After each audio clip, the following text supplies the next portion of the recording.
দেখুন, ব্যাপারটা হচ্ছে এই ধরনের তো অনেকে আপনার সঙ্গে যোগাযোগ করেছে না। এই ধরনের প্রথম বলে রাখি, এ ধরনের অনেকদিন অনেক খবর ছড়াচ্ছে, তৃণমূলের পক্ষ থেকেও ছড়াচ্ছে, আবার অন্য জনেরাও ছড়াচ্ছে।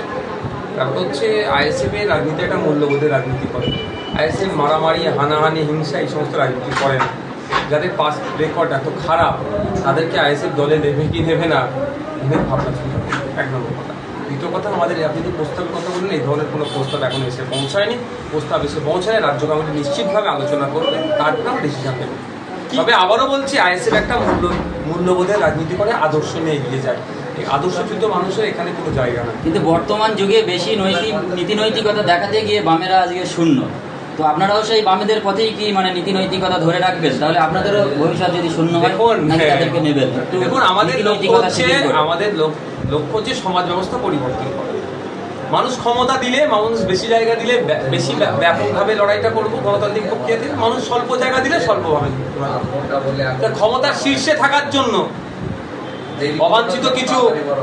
অবাঞ্ছিত কিছু এলিমেন্টকে নিয়ে নেবো, সেটাও হতে পারে না। যেমন সাথে সাথে এটাও বলছি, বামেরা শূন্য কি 100 সে বিষয় বিতর্কে আমি যাবো না।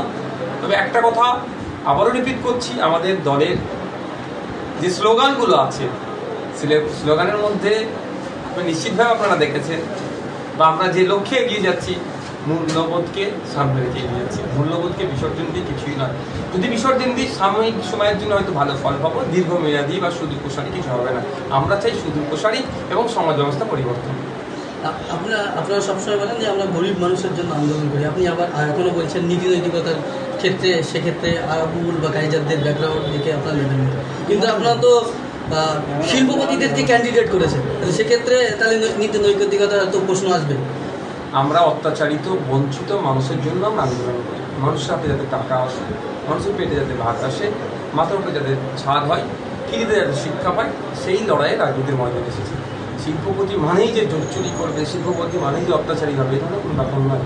আপনি যে শিল্পপতির কথা বলছেন, আমি তাকে নিজে প্রশ্ন করেছিলাম টিকিট দেওয়ার আগে, যে বীজ শ্রমিকদের হয়ে আমি গলা পাঠাই, তাদের 1000 বিড়ি বেঁধে 163 টাকা মতো, 263 টাকা কত পয়সা মতো মজুরি হয়, 150-120 টাকা দিয়ে